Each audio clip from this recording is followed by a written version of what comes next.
എല്ലാ കൂട്ടുകാർക്കും ബിഗ് ചാനലിൻ്റെ പുതിയ വീഡിയോയിലേക്ക് സ്വാഗതം. അപ്പോൾ നമ്മളിന്ന് മെയിനായിട്ട് നോക്കുന്നത് വെച്ചാൽ കുസാറ്റ് എക്സാം റിലേറ്റഡ് ആയിട്ടുള്ള കുറച്ച് ടിപ്സ് ആൻഡ് ട്രിക്സ് ആണ്. പിന്നെ അവസാനം നിങ്ങൾക്ക് എന്തായാലും പരീക്ഷ എഴുതാൻ പോകില്ല, അപ്പോൾ എനിക്ക് നിങ്ങൾ കുറച്ച് കാര്യങ്ങൾ പറയാനുണ്ട്. ഓക്കെ, മെയിനായിട്ടെന്ന് വെച്ചാൽ ഇപ്പോൾ നിങ്ങൾ എത്രയൊക്കെ പഠിച്ചാലും കുറച്ച് കാര്യങ്ങൾ നിങ്ങൾ കറക്റ്റായിട്ട് ചെയ്തില്ലെങ്കിൽ നാളത്തെ എക്സാം എന്തായാലും മോശം. പിന്നെ ആദ്യത്തെ ഒരു കാര്യം പറയുകയാണെന്ന് വെച്ചാൽ ഈ ചാനൽ ആദ്യമായിട്ടാണ് കാണുമെങ്കിൽ ജസ്റ്റ് സബ്സ്ക്രൈബ് ചെയ്യുക. ചിലപ്പോൾ നിങ്ങൾ കാണുന്നവർ തന്നെയായിരിക്കുക, അപ്പോൾ എന്തായാലും സബ്സ്ക്രൈബ് ചെയ്യുക. നിങ്ങൾ എന്തായാലും കുസാറ്റ് എക്സാം ജയിക്കാനുള്ള സാധ്യത വളരെ കൂടുതലായിരിക്കുക. ജസ്റ്റ് സബ് ചെയ്യുക, വേറെ ബുദ്ധിമുട്ടൊന്നുമില്ലല്ലോ. അപ്പോൾ നമുക്ക് എന്തൊക്കെയാണ് കാര്യങ്ങൾ നോക്കാം. First of all question at least ഒരു 2 തവണ വായിക്കുക. എന്ന് വെച്ചാൽ ഇത് കുറേ ആൾക്കാർ ചെയ്യുന്ന ഏറ്റവും വലിയ മണ്ടത്തര. ചിലപ്പോൾ ഈസി ക്വസ്റ്റ്യൻ ആയിരിക്കുക, ക്വസ്റ്റ്യൻ ജസ്റ്റ് ഒന്ന് വായിക്കും, അപ്പോൾ വായിക്കുമ്പോൾ എന്താ ഒരു പിടുത്തുണ്ടാവില്ല, അടുത്ത ക്വസ്റ്റ്യൻ പോവും. അതാണ് ഏറ്റവും വലിയ ചെയ്യണം മണ്ടത്തരം. ഓക്കെ, അപ്പോൾ കാര്യം മനസ്സിലായില്ലേ? ക്വസ്റ്റ്യൻ അറ്റ്ലീസ്റ്റ് 2 തവണ വായിക്കുക. എത്ര തവണ മാക്സിമം വായിക്കണം? 4 തവണ മാക്സിമം വായിക്കാൻ പാടുള്ളൂ. അതിനപ്പുറത്ത് ചോദിച്ചാൽ ഒരുപാട് ടൈം പോവും. 2 തവണ അറ്റ്ലീസ്റ്റ് വായിക്കുക. ഇനിയിപ്പോൾ കുറച്ചുകൂടി ടൈം കീപ്പപ്പ് ചെയ്യണമെങ്കിൽ 3 തവണ വായിച്ചാൽ മതി. ഓക്കെ, അടുത്തെന്ന് വെച്ചാൽ നിങ്ങളെപ്പോഴും പരീക്ഷ ചെയ്യുന്ന സമയത്ത് കുറച്ച് ശാന്തതയോടെ ഇരിക്കാൻ മാക്സിമം ശ്രമിക്കുക. വേറെ കുറേ കാര്യങ്ങൾ ആലോചിച്ചിട്ട് പറ്റാച്ച ജസ്റ്റ് ഒന്ന് ഇന്നോ നാളെയായിട്ട് ഒരു 5 മിനിറ്റ് ഒന്ന് ജസ്റ്റ് മെഡിറ്റേറ്റ് ചെയ്തോ, എന്നാലും കുഴപ്പമില്ല. നിങ്ങളുടെ മൈൻഡ് ഒന്ന് കാമായി കിട്ടും. ഓക്കെ, പിന്നെ അതുപോലെ തന്നെ ഇപ്പോൾ കുറേ ഡിഫിക്കൽട്ടി ക്വസ്റ്റ്യനൊക്കെ വന്നാൽ ഇത് ചെയ്യാൻ കിട്ടും, എന്തോ ഒരു സ്പാർക്ക് ഉണ്ട്, തീരെ കിട്ടണമെങ്കിൽ ചെയ്യുക. ഒരു ദീർഘശ്വാസം എടുക്കുക, അപ്പോൾ നിങ്ങൾക്ക് ചെയ്യാനുള്ളൊരു എനർജി ഇവിടുന്ന് കിട്ടണ മാതിരി തോന്നും. ഓക്കെ, അപ്പോൾ നിങ്ങളത് മൈൻഡിലുണ്ടായിക്കോട്ടെ. അപ്പോൾ എപ്പോഴും കുറച്ചുകൂടി കാമായിട്ടിരിക്കാൻ നോക്കുക. വെറുതെ ഓവർ ടെൻസായിട്ട് വെറുതെ ഇങ്ങനെ കുറേ പഠിപ്പുകളിൽ ഇരിക്കേണ്ട ആവശ്യമൊന്നുമില്ല. സമാധാനമായിട്ടിരിക്കുക, അതാണ് ഏറ്റവും വലിയ സംഭവം. അടുത്ത് പറയുന്നത് വെച്ചാൽ എലിമിനേറ്റ് ചെയ്യുക. എന്ന് വെച്ചാൽ എല്ലാ ക്വസ്റ്റ്യനും എന്ന് വെച്ചാൽ ഇപ്പോൾ തിയറി ആയിട്ട് റിലേറ്റഡ് ആയിട്ടുള്ള ക്വസ്റ്റ്യൻസ് നമുക്ക് ചെയ്യാൻ പറ്റും, അല്ലാതെ നമുക്ക് എലിമിനേറ്റ് ചെയ്യാൻ പറ്റും. എങ്ങനെയാണ് എലിമിനേറ്റ് ചെയ്യുക? എലിമിനേറ്റ് ചെയ്യാൻ പ്രത്യേകിച്ചൊന്നുമില്ല. എലിമിനേറ്റ് ചെയ്യാൻ നമ്മൾ മെയിനായിട്ട് ശ്രദ്ധിക്കണം എന്താണെന്ന് വെച്ചാൽ, ഇപ്പോൾ നമുക്കറിയുന്ന പോലെ തന്നെ ഇപ്പോൾ ഇൻ്റഗ്രേഷൻ ചെയ്യാൻ എൻ്റെ ഇൻ്റഗ്രേഷൻ്റെ ഒരു ചെറിയ ഷോർട്ട് വീഡിയോ ഉണ്ട്, അതുപോലെ ഷോർട്ട് വീഡിയോ ഉണ്ട്, അതുപോലെ തന്നെ ട്രിഗണോമെട്രി ഷോർട്ട് വീഡിയോ ഉണ്ട്, പ്രൊബാബിലിറ്റിയുടെ ഒരു ഷോർട്ട് വീഡിയോ ഉണ്ട്. അതിലൊക്കെ ഞാൻ കുറച്ച് കാര്യങ്ങൾ പറഞ്ഞിട്ടുണ്ട്. കൂട്ടുകാർ പറ്റാച്ച വീഡിയോ നമ്മുടെ കുസാറ്റിൻ്റെ പ്ലേ ലിസ്റ്റ് ഉണ്ടാക്കി വെച്ചിട്ടുണ്ട്, അതിൽ വെച്ച് പോയി കാണാം. അപ്പോൾ ഞാൻ പറയുന്നത് വെച്ചാൽ ഇപ്പോൾ ഇൻ്റഗ്രേഷൻ പറയുമ്പോൾ എന്ന് വെച്ചാൽ ആൻസറുകൾ എന്താ, ഇൻ്റഗ്രേഷൻ എന്താ ശരിക്കും? Anti derivative. ഞാൻ പറഞ്ഞു തന്നെയാണ്. അപ്പോൾ ഓപ്ഷൻ്റെ ഡെറിവേറ്റീവ് എടുക്കുക വെച്ചാൽ എന്താ, അതാണല്ലോ ക്വസ്റ്റ്യൻ. എന്ന് വെച്ചാൽ ഇൻ്റഗ്രേഷൻ ക്വസ്റ്റ്യൻ വരുമ്പോൾ ശ്രദ്ധിക്കുക, ക്വസ്റ്റ്യൻ പറയുന്നത് ഓപ്ഷനുകളുടെ ഡെറിവേറ്റീവ് ആയിരിക്കുക. അപ്പം നിങ്ങൾ അത് ഇട്ട് കൊടുത്താൽ മതി, പെട്ടെന്ന് ആൻസർ കിട്ടും. അതൊക്കെ ആരെങ്കിലും പറഞ്ഞു തരുന്ന അറിയില്ല, നിങ്ങൾ ജസ്റ്റ് ഒന്ന് ആലോചിച്ച് നോക്കുക, അല്ലേ? കോമൺ സെൻസ് ആണിത്. അപ്പോൾ നിങ്ങൾ പിന്നെ കാര്യം ശ്രദ്ധിക്കുകയെന്ന് വെച്ചാൽ ഏറ്റവും കൂടുതൽ ശരി ഉത്തരം വരാനുള്ള ചാൻസ് എപ്പോഴും എന്താ, ബി ഓപ്ഷനാണ് കേട്ടോ. Okay, B option. ഓക്കെ, ഏറ്റവും കൂടുതൽ ശരി ഉത്തരമാണ് സാധ്യത ഏത് ഓപ്ഷനാണ്? ബി ഓപ്ഷനാണ്. പിന്നെ അടുത്തൊരു കാര്യം പറയുകയെന്ന് വെച്ചാൽ നിങ്ങളെപ്പോഴും ഓപ്ഷനുകൾ എലിമിനേറ്റ് ചെയ്യുന്ന സമയത്ത് താഴേന്ന് തുടങ്ങുക, ഓപ്ഷൻ ഇ മുതൽ മേലേക്ക് അങ്ങ് പോവുക. ഓക്കെ, കാര്യങ്ങൾ മനസ്സിലായല്ലോ? ഇനിയിപ്പോൾ കുസാറ്റ് എക്സാമിന് എത്ര ഓപ്ഷൻ കറക്റ്റായിട്ട് അറിയില്ല, ഐ തിങ്ക് 5 എണ്ണം ഉണ്ടാവും എന്ന് വിചാരിക്കുന്നു. ഓക്കെ, പിന്നെ നിങ്ങൾ മനസ്സിലാക്കുകയെന്ന് വെച്ചാൽ കറക്റ്റായിട്ട് ടൈം നന്നായി മാനേജ് ചെയ്യാൻ നോക്കുക.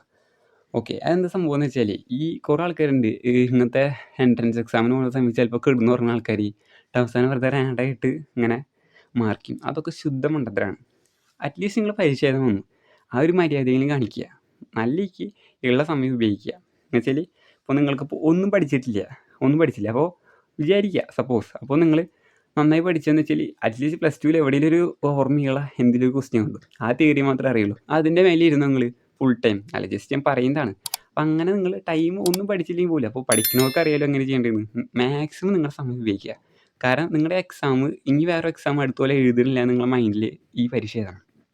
എന്നുവെച്ചാൽ കുറേ ആൾക്കാർ അടുത്ത പോലെ വേണമെങ്കിൽ റിപ്പീറ്റ് ചെയ്യാലോ, അങ്ങനെ ചിന്തിക്കരുത് ഒരിക്കലും. ഈ പ്രാവശ്യം എഴുതി മാറ്റി ഇപ്രാവശ്യം തീർക്കണം. ഓക്കെ, അപ്പോൾ അതിനുവേണ്ടി നിങ്ങൾ മാക്സിമം കറക്റ്റായിട്ട് ടൈം ഉപയോഗിക്കുക, ഉള്ള സമയം മുഴുവനായിട്ട് ഉപയോഗിക്കുക. അതാണ് അടുത്തത്. പിന്നെ പറയുന്നത് അറ്റംപ്റ്റ് ഈസി ക്വസ്റ്റ്യൻസ് എന്ന് വെച്ചാൽ പെട്ടെന്ന് നോക്കുക ചെയ്യുക. ആ ക്വസ്റ്റ്യൻ കിട്ടുമോ, ഇല്ലെങ്കിൽ ഇപ്പോൾ തീരെ കിട്ടിയില്ലെങ്കിൽ നിങ്ങൾ ആദ്യം മനസ്സിലാക്കുന്നത് വെച്ചാൽ ചില ഈ എൻട്രൻസ് എക്സാമിൽ ഈ ക്വസ്റ്റ്യൻസൊക്കെ മിസ്റ്റേക്ക് വരാം, കണ്ട ക്വസ്റ്റ്യൻ ഉണ്ടാക്കുന്നതല്ലേ.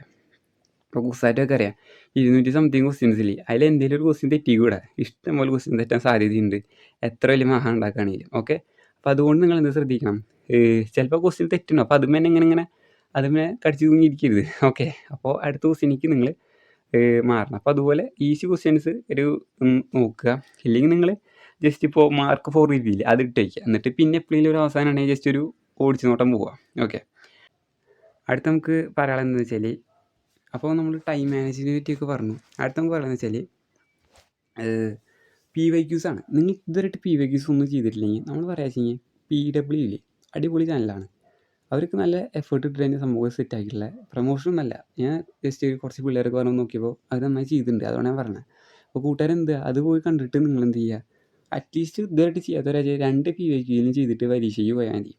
പിന്നെ നമ്മുടെ വാട്സപ്പ് ചാനലിൽ ഓരോ വിഷയത്തിന് ഓരോ PDF വെച്ചിട്ടുണ്ട്. അത് നിങ്ങൾക്ക് എന്തെങ്കിലും ഉപകാരമാവും. അത് PYQs ആണ്. ഏറ്റവും കൂടുതൽ റിപ്പീറ്റ് ആയിട്ട് ചോദിച്ചുള്ള കോൺസെപ്റ്റുകളാണ്. ക്വസ്റ്റ്യൻസ് ഇങ്ങനെ റിപ്പീറ്റീവ് അല്ല, അല്ലെങ്കിൽ കോൺസെപ്റ്റുകളാണ് നമ്മൾ ഉൾപ്പെടുത്തിയില്ല. അപ്പോൾ നിങ്ങൾ അതെന്തായാലും നോക്കിയിട്ട് പോവുക. അതാണ് PYQസിൻ്റെ കാര്യത്തിൽ പറയാമെന്ന് വെച്ചാൽ. അടുത്ത് പറയുക വെച്ചാൽ പറ്റുക കഴിഞ്ഞാൽ നിങ്ങൾക്ക് ഇപ്പോൾ പല പിള്ളേരും ഇപ്പോൾ പല എൻട്രൻസ് എക്സാം എഴുതിയതുകൊണ്ട് അവർ കുറേ ഫോർമുലാസൊക്കെ ഒരു ഷീറ്റിൽ എഴുതിയിട്ടുണ്ടാവും. ആ ഷീറ്റ് നിങ്ങൾ പറ്റുക കഴിഞ്ഞാൽ ഇപ്പോൾ നിങ്ങൾ വേറെ വല്ല ഫ്രണ്ട്സൊക്കെ തയ്യാറാക്കിയിട്ടുണ്ടാവും. ഇനിയിപ്പോൾ ഞാൻ എന്തെങ്കിലും തയ്യാറാക്കാൻ പറ്റില്ല, കാരണം പല പ്രശ്നമുണ്ട്. അപ്പോൾ നിങ്ങൾ പറ്റുക വേറെ പിള്ളേർ ആരെങ്കിലും തയ്യാറാക്കി നെക്സ്റ്റ് കൂട്ടുകാരായിട്ടൊന്ന് ജസ്റ്റ് എൻക്വയറി ചെയ്ത് ചോദിച്ചു നോക്കുക. അവർ വേറെ വല്ല ഇപ്പോൾ മുന്നത്തെ പരീക്ഷ എൻട്രൻസ് എക്സാം എഴുതിയ ആരെങ്കിലും ഒക്കെ ഉണ്ടെങ്കിൽ, അപ്പോൾ ആ അങ്ങനത്തെ ഫോർമുലാസ് ഉണ്ടെങ്കിൽ നിങ്ങൾ ജസ്റ്റ് അതൊന്ന് നാളെ പരീക്ഷ മുന്നേ വായിച്ച് നോക്കുന്നത് നിങ്ങൾക്ക് നല്ലൊരു ബൂസ്റ്റ് തരും. പിന്നെ അതുപോലെ തന്നെ നമ്മൾ ചെയ്ത ട്രിഗണോമെട്രി, അതുപോലെ തന്നെ ഇൻറ്റഗ്രേഷൻ, അതുപോലെ പ്രോബബിലിറ്റിയുടെ ഒക്കെ സംഭവം നമ്മൾ ഇട്ടുണ്ട്. അത് കൂട്ടുകാർ എന്തായാലും പോയി നോക്കുക. അടുത്തേക്ക് പറയാമെന്ന് വെച്ചാൽ നിങ്ങളോടാണ് പറയുക എന്ന് വെച്ചാൽ കുസാറ്റ് എക്സാമിന് നിങ്ങൾക്ക് ചെയ്യാൻ പറ്റുന്ന മാക്സിമം നിങ്ങൾ ചെയ്തു. ഇനിയിപ്പോൾ നിങ്ങൾക്കിപ്പോൾ കുസാറ്റ് എക്സാമിൽ ചെയ്യാനുള്ളത് മാക്സിമം ചെയ്തു. അതാണ് ഏറ്റവും വലിയ റൂൾ. ചെയ്തു, അത് കഴിഞ്ഞു. പിന്നെ ഇത് കഴിഞ്ഞിട്ട് അയ്യോ ഈ മാർക്ക് എന്താവും, എനിക്ക് ഇനിയിപ്പോൾ അവിടെ പഠിക്കാൻ പറ്റില്ലേ, അതിനെ പറ്റിയൊന്നും ആലോചിക്കേണ്ട. നിങ്ങൾ ഏറ്റവും വലിയ റൂള് അടുത്ത് പറയുന്നത് വെച്ചാൽ ഇഷ്ടപ്പെട്ട കോഴ്സ് പഠിക്കാനാണ്.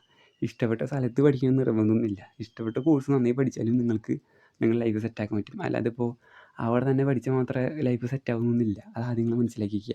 ഇതൊരിക്കലും ഡീമോട്ടിവേഷനായിട്ട് എടുക്കരുത്. നന്നായി പഠിക്കുക. നാളത്തെ പരീക്ഷ നിങ്ങൾക്ക് ചെയ്യാൻ പറ്റുന്ന മാക്സിമം ചെയ്യുക. അത് കഴിഞ്ഞ് പറ്റാച്ച വെക്കേഷൻ അടിച്ച് പൊളിക്കുക. പിന്നെ അതുപോലെ പറ്റാച്ച ചെറിയ വർക്കൊക്കെ ചെയ്ത് വീട്ടുകാരെ സഹായിക്കുക. അതാണ് വേണ്ടത്, മനസ്സിലായില്ലേ? അല്ലാതെ ഇനിയിപ്പോൾ എന്താ ഒരു എക്സാം, അയ്യോ എനിക്ക് എത്ര റാങ്ക് കിട്ടും, അയ്യോ ഇനിയിപ്പോൾ ഞാൻ റാങ്ക് പ്രൊഡിക്റ്റിൽ കിട്ടുക എന്താ നോക്കിയിട്ടൊന്നുമില്ല. റിസൾട്ട് വരുമ്പോൾ അറിയും, പേടിച്ച് ചെയ്യുക, അത്ര തന്നെ. അതിനെപ്പറ്റി ആലോചിക്കേണ്ട. നിങ്ങൾക്കിപ്പോൾ ഒന്നും കിട്ടിയില്ലെങ്കിൽ പോലും ടെൻഷൻ അടിക്കേണ്ട. പിന്നെ മനസ്സിലാക്കുക, അയ്യോ ഞാൻ അടുത്ത പോലെ റിപ്പീറ്റ് ചെയ്യാൻ വെച്ചിട്ട് ഉഴപ്പാൻ നിൽക്കരുത്. ചെയ്യാൻ പറ്റുന്ന നാളെ ഇനിയിപ്പോൾ നിങ്ങളുടെ എക്സാം വരുന്നതാണ്, അതുവരെ ചെയ്യാൻ പറ്റുന്നത് മാക്സിമം ചെയ്യുക. അതിന് ശേഷം എക്സാം കഴിഞ്ഞ് ഫ്രീ ആവുക. അതാണ് എനിക്ക് പറയാനുള്ളത്, മനസ്സിലായി? അല്ലാതെ ഈ എക്സാം ചെയ്യാൻ മാത്രം സെറ്റാവും അങ്ങനെയൊന്നുമില്ല. ഓക്കെ, അപ്പോൾ കൂട്ടുകാർ അതാണ് പറയാനുള്ളത്. അപ്പോൾ കാര്യങ്ങൾക്ക് ഇത്രേ ഉള്ളൂ. കൂട്ടുകാർക്ക് വീഡിയോ ഇഷ്ടമെങ്കിൽ ലൈക്ക് ചെയ്യുക. പിന്നെ അതുപോലെ തന്നെ ഇനിയിപ്പോൾ നിങ്ങൾ ഈ വഴിക്കുന്നത് ഉണ്ടാവില്ല ഈ ചാനലിലേക്ക്, ചിലപ്പോൾ കുസാറ്റ് എക്സാമൊക്കെ കഴിഞ്ഞു, ഇനിയിപ്പോൾ പ്രത്യേകിച്ചൊന്നുമില്ല. അപ്പോൾ പറ്റാച്ച ചാനൽ സബ് ചെയ്ത് പോവുക. സബ് ചെയ്ത് നമുക്ക് വളരെ സബ്സ്ക്രൈബ് കൂടെ നമുക്ക് കാണുമ്പോൾ ഒരു സന്തോഷമുണ്ട്. അപ്പോൾ നമുക്ക് 1 ലക്ഷം അടിക്കണമെന്നുണ്ട്. അത് മെല്ലെ മെല്ലെ ആവട്ടെ. അപ്പോൾ നിങ്ങൾ പറ്റാച്ച മാക്സിമം നിങ്ങളുടെ കൂട്ടുകാർക്കൊക്കെ ഷെയർ ചെയ്യുക. അത് നമുക്ക് ഭയങ്കര ഹെൽപ്പാവും. അപ്പോൾ എല്ലാ കൂട്ടുകാരും ജസ്റ്റ് ഒന്ന് സബ് ചെയ്യുക. പിന്നെ ഇത്ര നാൾ നമ്മൾ കുറച്ച് സീരീസൊക്കെ നടത്തി. അപ്പോൾ കൂട്ടുകാർക്ക് ഇതിനെ പറ്റിയുള്ള അഭിപ്രായങ്ങളൊക്കെ കമൻറ്റ് ബോക്സിൽ അയപ്പെടുത്തുക. അപ്പോൾ ഇത്രയേ ഉള്ളൂ വീഡിയോ.